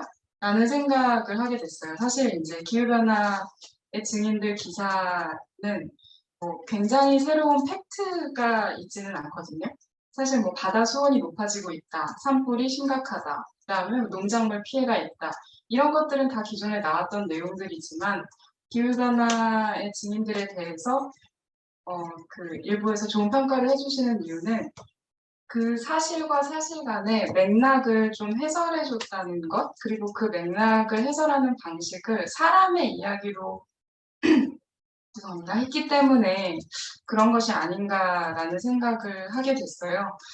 그래서 그러니까 콘텐츠를 제작을 하는 입장에서는 저는 이제 지금 교수님과도 그다음에 고재경 박사님과도 그다음에 조은별 위원님과도 좀 다른 위치에 서 있다고 생각을 하는데요. 조은별 위원님은 이제 환경 활동을 하시는 분이고 박사님과 교수님은 이제 과학자, 연구를 하시는 분이지만 저는 사실 여기 있는 분들의 이야기를 정리해서 효과적으로 전달하는 커뮤니케이션에 가까운 역할을 맡고 있다고 생각을 하는데 아까 이제 전달하지 못한 감정들, 기사에다 담지 못한 그 취재원들의 감정들이 어떤 게 있냐고 말씀 주셨는데 제가 인상적이었던 거는 그 제가 취재했던 분들이 스스로를 기후변화의 증인이라고 규정하지 않는다는 점이었어요. 그러니까 제가 기후변화에 관해서 이제 이런 취재를 하려고 한다, 인터뷰에 응해 주실 수 있느냐라고 섭외를 하면은 그런데 나는 기후변화에 대해서는 전문가가 아닙니다. 기후변화에 대해서 잘 알지 못해요. 그러면 좀 더 전문가한테 물어봐야 되는 게 아닐까요? 라고 말씀을 하시는데 그분의 이제 그 자세한 생활에 대한 이야기를 여쭤보면 그것이 전부 다 기후변화에 따른 결과인 거예요. 다만 이제 그것이 그리고 이분도 기후변화가 뭔지 알고는 계시지만 자기 일상에서 겪는 어려움이 기후변화라는 것과 이제 이렇게 연관되어 있다라는 어떤 그 연결고리를 딱 하기가 사실 쉽지 않은 거죠. 그래서 그런 맥락 같은 거를 설명해 주는 콘텐츠를 좀 계속 고민을 하게 되고 그때 그런 이제 사람의 이야기로 이런 거를 풀어 나갔던 경험이 그 이후에 기후변화에 관한 다른 콘텐츠를 쓸 때도 조금 좀 신경을 많이 쓰게 되는 그런 지점인 것 같아요, 저한테는. 감사합니다. 마이크가 현장에서 소리가 잘 안 들려서 네, 마이크가 잘 들리시죠? 네, 아직도 시스템에 어색함을 느끼고 있습니다. 또 조은별 운영위원님 이야기도 그렇고 좀 얘기를 드리니까 비가 와서 그런지 잘 모르겠는데 착잡해지기도 하고 또 어떻게 해야 될까라는 고민도 들기도 하고 또 이 기후변화 이슈를 과학의 이슈가 아니라 이제 사람에 집중해서 그 사람의 이야기들 또 전문가 중심으로 논의되는 것들이 아니라 실제 현장에 계신 분들의 이야기를 옮겨와서 그분들의 이야기를 바탕으로 이제 커뮤니케이션을 하고 계신 또 기자님의 또 이야기를 좀 들어봤습니다. 어찌 보면은 킴벌리 교수님이 강의해 주신 내용과 굉장히 많이 연결되어 있는 것 같아요. 또 한국에서도 그런 활동들을 또 청년단체에서 또 언론사에서 또 연구원에서 또 진행을 하고 있는 것 같은데요.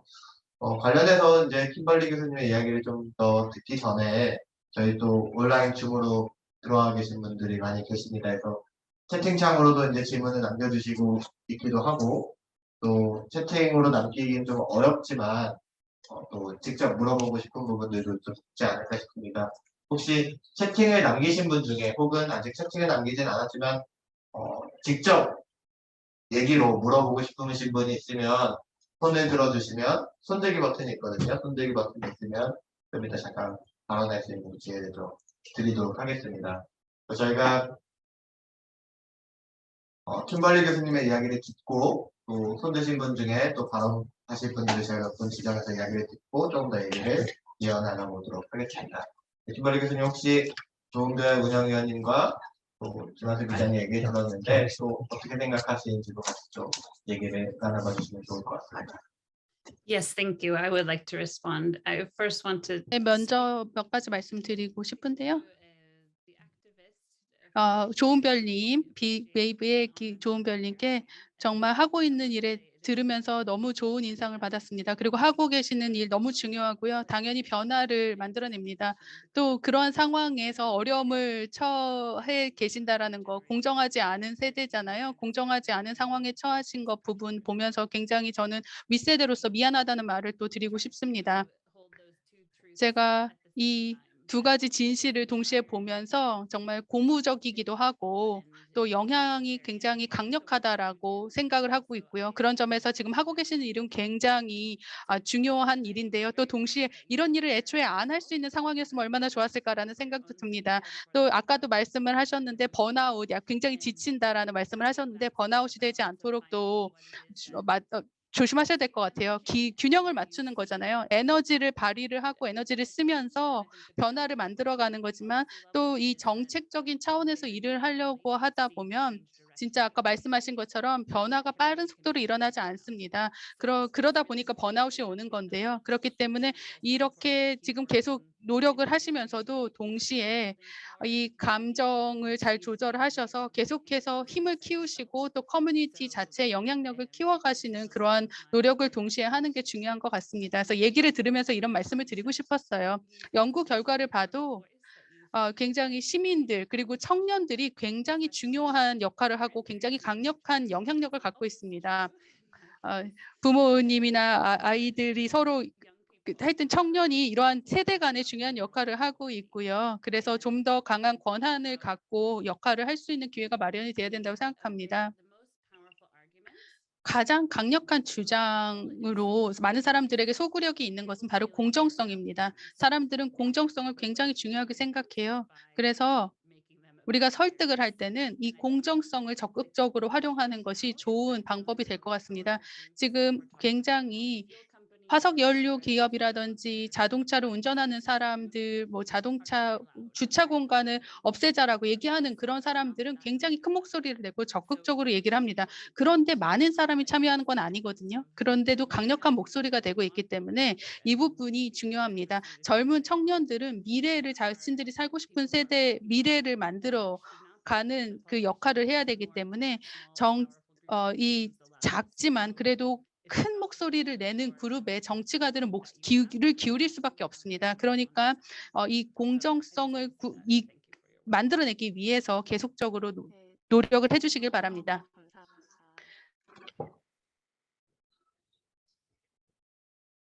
네, 감사합니다.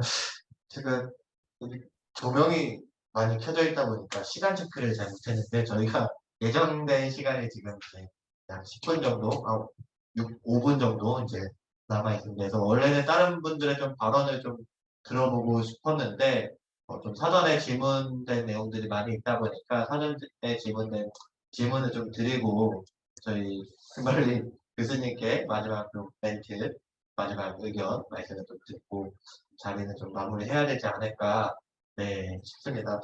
그 질문들이 사실 굉장히 많았습니다. 그래서 이 많은 질문들 중에 어떤 부분들을 좀 질문하면 좋을지 좀 고르는데 어려움이 있었는데요. 그래도 오늘 논의하는 과정 속에서 많이 답변이 나오기도 한 것 같습니다.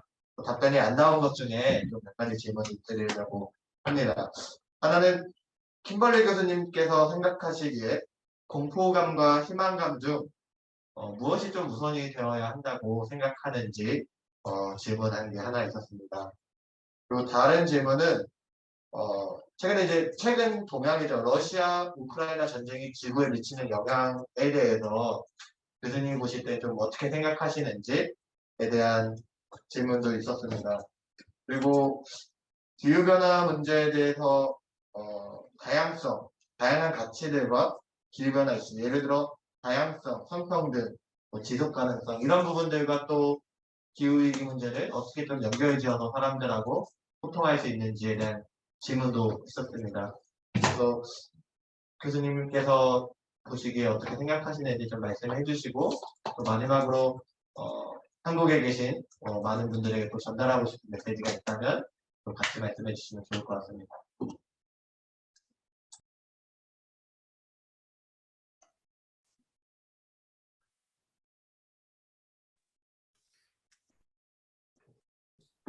Thank you.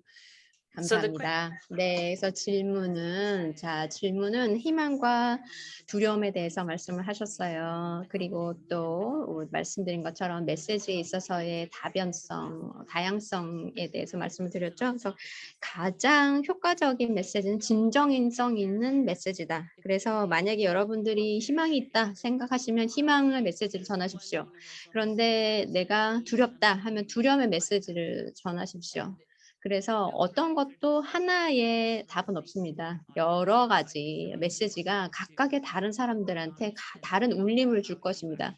그래서 진정성을 가지고 진짜 여러분들의 목소리를 내시면 될 것 같아요. 저는 사실 호프나 아니면 뭐 두려움 거기에 집중하지 않습니다. 목적과 의미에 저는 집중을 합니다. 내가 아침에 일어났을 때 왜 내가 일어나는가? 내가 침대에서 일어나서 가는 이유는 무엇이냐? 내가 협력을 원하느냐? 내가 의미가 무엇이냐? 이런 것들이 우리 모든 인류의 역사에서 굉장히 중요한 것이었기 때문에 그것이 우리의 인생의 차이를 줄 수 있고 동기를 지속적으로 제공할 수 있는 역할을 준다고 생각을 하고요. 왜냐하면 감정이라는 것은 왔다 갔다 하는 것입니다. 그렇잖아요. 그렇지만 어떤 특정 감정이 계속 매일 필요는 없다고 생각을 합니다. 그리고 또 두 번째 질문에서 아까 다양성에 대해서 말씀을 하셨습니다. 특히 오늘 여기에 제가 같이 와서 한국에 대해서 경험하게 된 것이 정말 중요한 것 같아요. 제가 지금 한국의 상황을 이해할 수 있는 너무나 좋은 기회였고 제가 여러분께 또 많이 배웠습니다. 그리고 또 아까 지금 김 기자님께서 말씀하신 것처럼 스웨덴에서도 저희가 지금 저널리스트들과 같이 보면 그 스토리를 보면요. 기후의 문제를 사람들의 실제 삶에 연결했을 때 사람들이 많이 봅니다. 전체적으로 봤을 때 뭐 산림 황폐화라든지 뭐 아마존, 뭐 캘리포니아 문제 있죠. 그렇지만 결국 개인의 문제, 개인의 삶에 직접적인 영향이 되었을 때 그때 사람들이 관심을 갖는다는 것이죠. 예를 들면 뭐 어업에서 문제가 생겼다든지, 그러니까 농촌에 있는 어업에 계신 분들이 뭐 어업에 문제가 생겼다든지, 그러니까 결국 사람들이 자기가 살고 있는 상황에서 중요하게 생각하는 것, 그것과 연결이 된 문제였을 때 사람들이 중요하게 생각을 하는 것입니다. 그래서 그 시스템 변화가 거기에서 바로 일어난다는 말씀 드리고 싶고요. 그리고 너무나 좋은 코멘트를 해주셔가지고 또 그리고 또 한 가지 말씀을 드려보면은 지금 우리가 살아가는 이 환경이 지금 티핑 포인트를 향해서 달려가고 있습니다. 굉장히 위험하고 재앙적인 지금 생태적인 문제로 나아가고 있습니다. 그렇기 때문에 당연히 피해야 할 상황이고요. 그럼에도 불구하고 또 긍정적인 사회적인 티핑 포인트도 있습니다. 우리가 서로 큰 영향을 만들어가고 있습니다. 그래서 많은 사람들에게 점점 사회적인 변화를 통해서 사회적인 변화를 공정하게 할 수 있도록 또 화석 연료가 없는 사회로 나아가고 위해서 노력하고 있는 것이 첫 번째고, 또 두 번째 티핑 포인트는 우리가 사회적인 정의를 위해서 노력을 하고 있습니다. 그래서 이 열심히 하고 계신 여러분들 너무나 대단하시고 특히 스스로를 잘 돌보시길 바라고 또 서로 격려하면서, 물론 쉽지 않은 상황입니다. 그럼에도 불구하고 우리가 굉장히 중요하고 아주 흥미로운 정말 중요한 상황에 우리가 같이 살고 있기 때문에 우리가 꼭 필요한 행동을 서로 하면서 격려하길 바라고 여러분들과 계속적으로 연락을 했으면 좋겠고, 제 링크를 채팅방에 놓았습니다. 그러니까 그거 잘 참고해 주시길 바랍니다.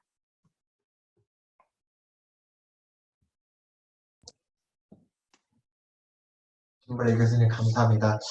마지막에 말씀해 주신 그 사회적 티핑 포인트, 지구의 티핑 포인트가 이루어지기 전에 좀 우리 안에 사회적 연대 티핑 포인트가 만들어질 수 있었으면 좋겠습니다.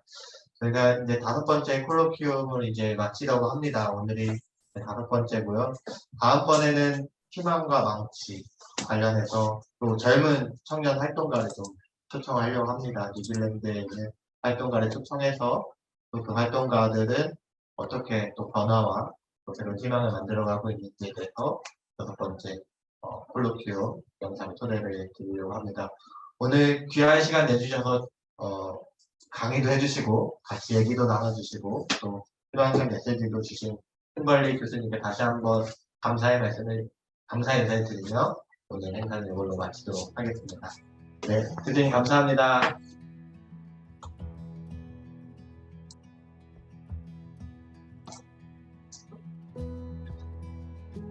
감사합니다. 감사합니다. 감사합니다. 고정과 선생님 감사합니다. 네.